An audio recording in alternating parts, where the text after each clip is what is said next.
भारत ने Paris Olympic में hockey में ब्रॉन्ज मेडल जीता और इस ब्रॉन्ज मेडल के जीतने के साथ ही द ग्रेट इंडियन वॉल, जिन्हें आप लेजेंड भी कहते हैं, यानी कि भारत के गोलकीपर पीआर श्रीजेश ने अंतर्राष्ट्रीय हॉकी को अलविदा कह दिया। मतलब अब वो भारत का प्रतिनिधित्व करते हुए हॉकी के टर्फ पर नहीं दिखेंगे, क्योंकि उन्होंने रिटायरमेंट की घोषणा कर दी और ये घोषणा उन्होंने पहले ही कर दी थी। जब ब्रॉन्ज मेडल का मुकाबला खत्म हुआ, उसके बाद भारतीय खिलाड़ियों ने झुककर पीआर श्रीजेश को सलामी पेश की। तो आज हम भी पीआर श्रीजेश को सलाम करेंगे। उन्होंने क्या कुछ किया है अपने इंटरनेशनल करियर में, उन चीजों की चर्चा करेंगे। नमस्कार, आप देख रहे हैं न्यूज बाइस्कोप और मैं हूं राकेश रंजन। भारत के गोलकीपर जो कि एक लेजेंड हैं, जो कि एक दीवार की तरह खड़े रहते थे गोल पोस्ट के सामने, जिसे भेदना विपक्षी के लिए बहुत मुश्किल होता था। वो चट्टान की तरह खड़े होते थे, जिससे पार पाना विपक्षियों के लिए बहुत मुश्किल होता था। वो पीआर श्रीजेश ने अंतर्राष्ट्रीय हॉकी से संन्यास की घोषणा कर दी है और इस मौके पर पूरी टीम आपको भावुक दिखी। पीआर श्रीजेश यूं तो एक खिलाड़ी के तौर पर ही खेल रहे थे, एक गोलकीपर के तौर पर ही खेल रहे थे, लेकिन पेरिस ओलंपिक में आप उनका प्रदर्शन देखें तो आपको पता चलेगा कि भारतीय जीत में उनकी भूमिका कितनी महत्वपूर्ण है। अगर हम सिर्फ ब्रॉन्ज मेडल मैच की बात करें तो भारत के खिलाफ 9 पेनल्टी कॉर्नर स्पेन को मिले थे, जिसमें से उन्होंने जो है ज्यादातर जो है वो बचा लिए और स्पेन को गोल करने नहीं दिया।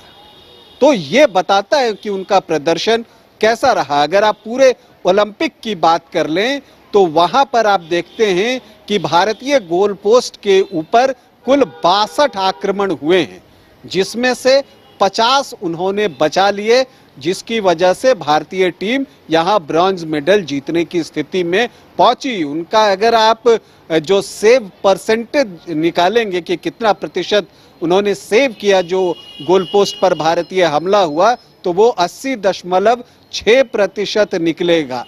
उससे नीचे हैं बाकी के सारे गोलकीपर्स, चाहे वो नीदरलैंड के ब्लैक हों या स्पेन के गोलकीपर हों, सभी नीचे हैं।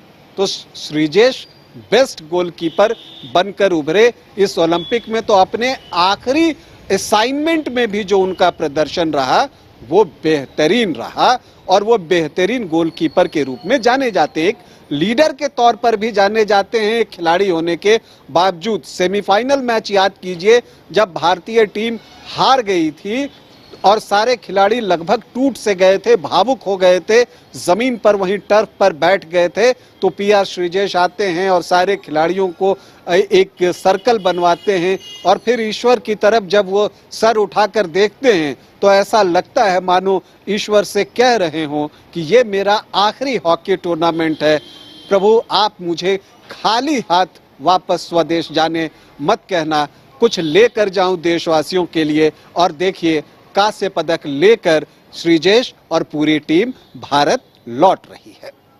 तो ऐसे हैं श्रीजेश, 300 से अधिक इंटरनेशनल मैच उन्होंने खेले हैं।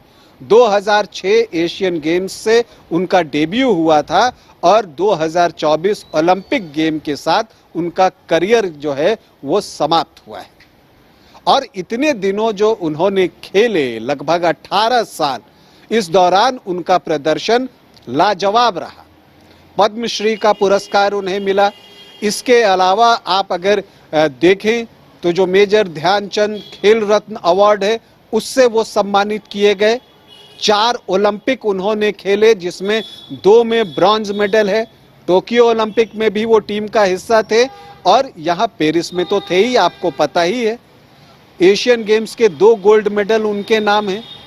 तो आप उनके प्रदर्शन को देखते हैं तो आपको लगता है कि वो एक ऐसे खिलाड़ी रहे हैं जिनकी कमी जो है हमेशा भारतीय हॉकी टीम को खलने वाली है। उस जगह को भरना किसी के लिए आसान नहीं है। हालांकि इसकी कोशिश पिछले 1-2 सालों से हो रही है, जब उनके साथ जो है कृष्णा पाठक को गोलकीपर के तौर पर रखा गया है और एक क्वार्टर श्रीजेश करते हैं और एक क्वार्टर कृष्णा पाठक करते हैं।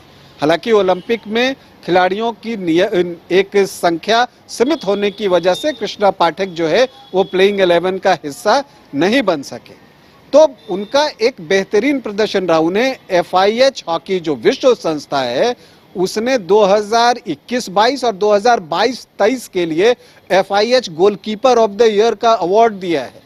जो हॉकी इंडिया बेस्ट गोलकीपर का अवार्ड देता है वो उन्हें कई बार मिले हैं। जो बेस्ट प्लेयर का अवार्ड हॉकी इंडिया देता है वो भी उन्हें मिला है। तो किस कद के खिलाड़ी हैं, लेजेंड हैं। लेजेंड से भी ऊपर अगर आप कहें तो PR श्रीजेश हैं।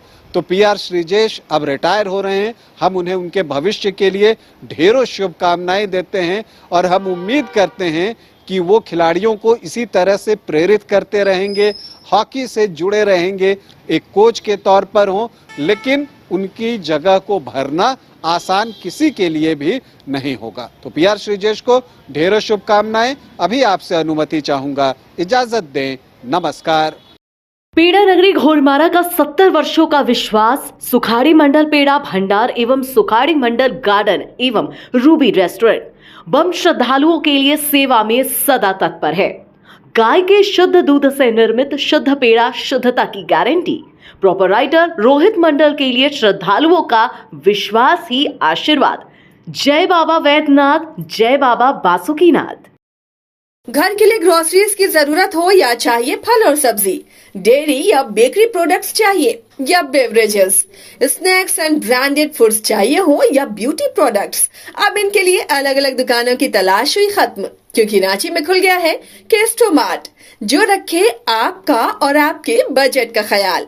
हर सामान पर 5% की छूट, होम डिलीवरी की सुविधा भी। आज ही पधारें। Kesto Mart, one-stop solution for every customer's requirements. Call 9153989339. 5 राज्य, 61 शहर, 150 प्रोजेक्ट और एक वास्तु विहार। नई सोच, नया घर। बनाए रखिए अपना प्यार, सेवा में है वास्तु विहार।